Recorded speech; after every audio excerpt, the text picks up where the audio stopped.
Parthian Empire, a dynasty that ruled from 247 BCE to 224 CE, creating one of the most influential and powerful empires of its time. Spanning from the Mediterranean in the west to the borders of India and China in the east, the Parthians were an extraordinary force in history.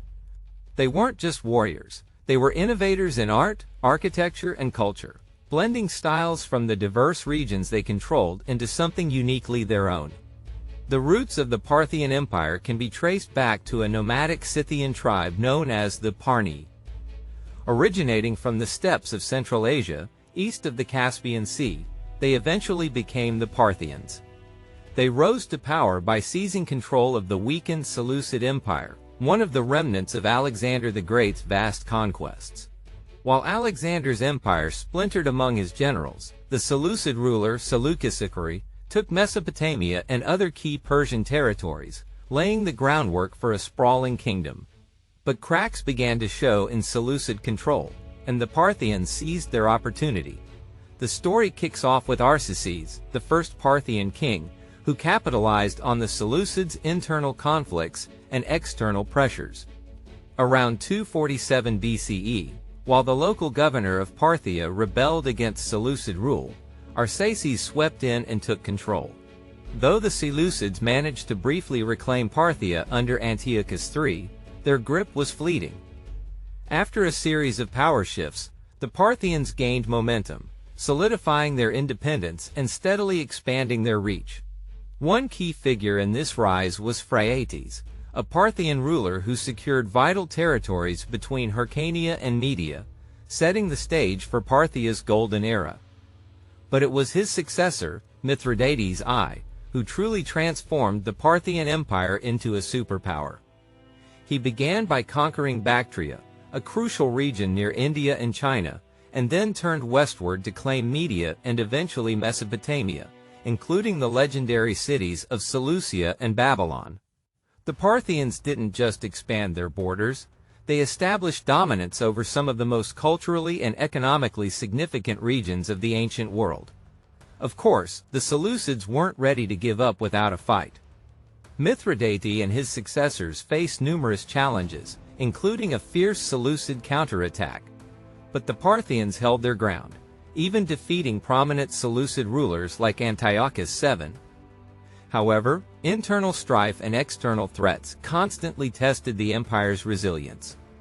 After the death of Euphrates II, revolts erupted across the empire, but the Parthians proved remarkably tenacious. Artabanus I quelled rebellions in regions like Elam and Babylon, only to face challenges from eastern tribes like the Euazi. His son, Mithridates II, rose to become one of Parthia's most celebrated leaders. Under his rule, the empire reached its greatest extent, stretching from the Mediterranean to China.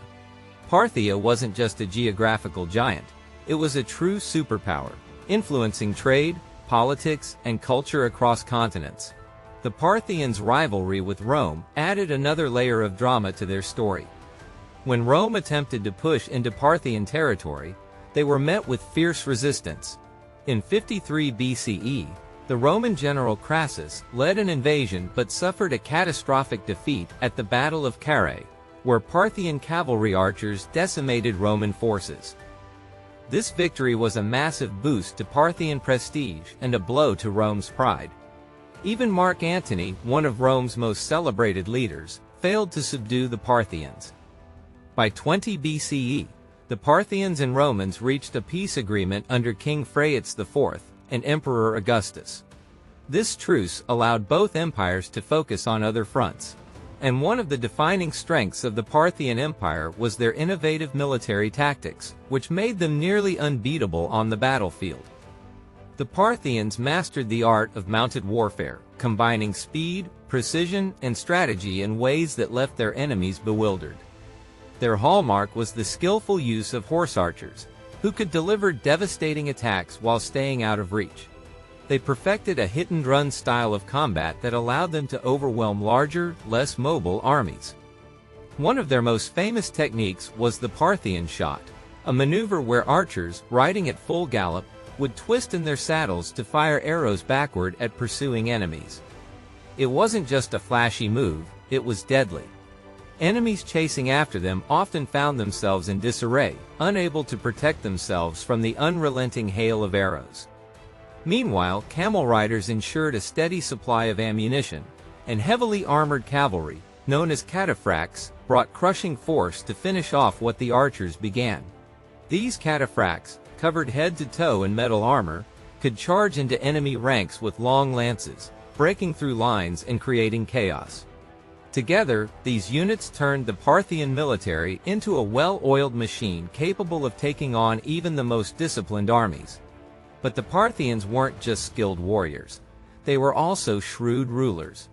Their system of governance was both practical and adaptable, blending local customs with centralized authority. At the top was the King of Kings, a title that demanded absolute loyalty, but the Parthians were clever in maintaining balance across their vast empire.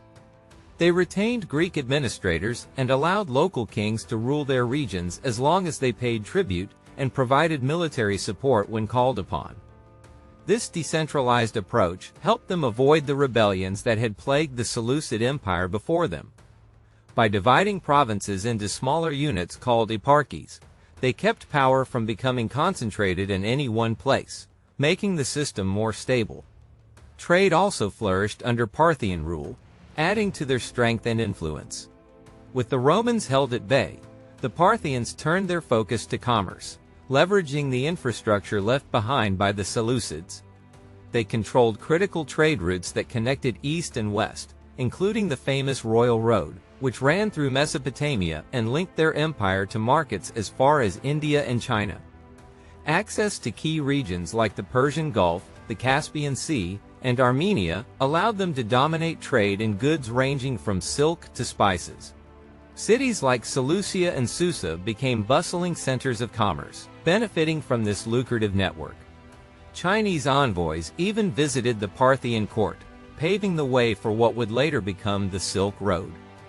The Parthians also left a lasting legacy in art and architecture, combining influences from both the East and the West to create something truly their own. While they inherited Greek and Persian styles, they weren't content to simply copy. Instead, they introduced new elements that set their structures apart. Parthian temples, for example, often featured elegant arches in contrast to the traditional columns and triangular pediments of Greek and Roman design.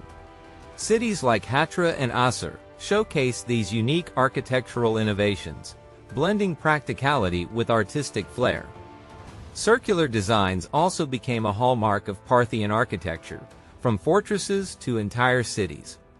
Unlike the rectangular layouts common in Greek and Persian planning, Parthian settlements often embraced a more organic circular arrangement.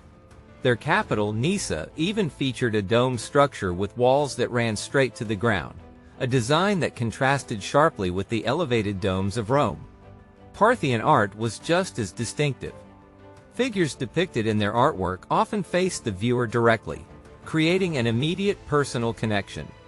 Unlike the stoic expressions typical of Greek and Roman art, Parthian portraits sometimes had a warmth and friendliness that made them stand out.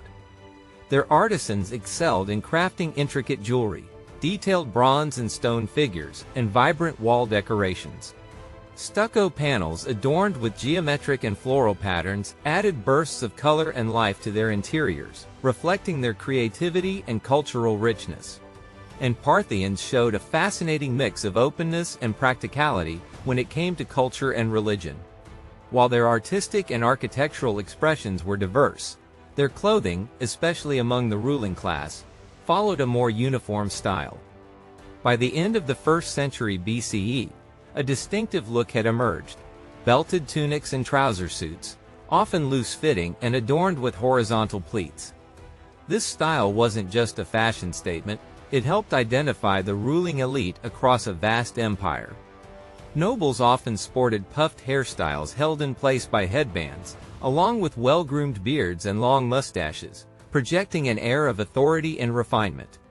Religion, on the other hand, was anything but uniform. The Parthians ruled over a patchwork of faiths and beliefs, from the Zoroastrian worship of Ahura Mazda to the veneration of natural elements like rivers and trees. In western Parthia, traditional practices coexisted with the lingering influences of Greek gods introduced by the Seleucids. Babylonian deities like Ishtar and Bel were still revered, while Jewish communities in Mesopotamia worshipped Yahweh. As time went on, Christianity also began to take root east of the Tigris. The Parthians themselves remain enigmatic in their religious leanings, but their tolerance for diversity was undoubtedly a cornerstone of their long rule, allowing different communities to coexist peacefully under their authority. Despite their strengths, the Parthians could not escape the pressures that would eventually lead to their decline. The initial victories over Rome, including the humiliating defeat of Crassus at Carrhae, and later agreements like the peace treaty in 20 BCE, gave the impression of a secure and enduring empire. However, this stability proved temporary. Internal divisions and external threats slowly began to unravel the Parthian grip. Artabanus II, ruling in the early 1st century, managed to quell rebellions and fend off challenges from his brother, Vonones II, but the empire's troubles were far from over. By 115 CE, the Roman Emperor Trajan launched an invasion, capturing Mesopotamia and plundering the major cities of Seleucia and Ctesiphon. Although the Romans eventually withdrew, the damage was significant.